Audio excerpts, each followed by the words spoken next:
నమస్కారం సుప్రభాత ఘంటారావానికి స్వాగతం. ముందుగా ప్రధానాంశాలు. కేరళలో పెద్ద ఎత్తున కొనసాగుతున్న సహాయక చర్యలు. ఆచూకీ గల్లంతైన 600 మంది వలస కార్మికుల కోసం గాలింపు.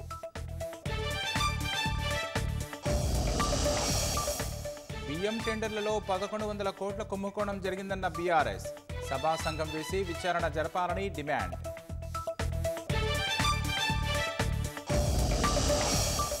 ఒక్క బియ్యం గింజ కూడా కొనుగోలు చేయలేదన్న ఉత్తమ్.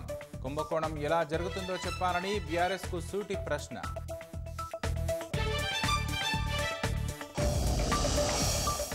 రేషన్ దుకాణాల్లో త్వరలో సన్న బియ్యం పంపిణీ. కొత్త కార్డుల జారీకి సన్నాహాలు చేస్తున్నామన్న సర్కార్.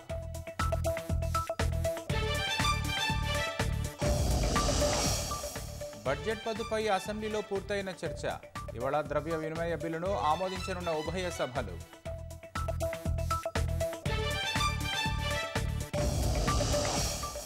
రాజ్భవన్లో నేడు కొత్త గవర్నర్ ప్రమాణ స్వీకారోత్సవం. జిష్ణుదేవ్ వర్మతో ప్రమాణం చేయించనున్న హైకోర్టు సీజే.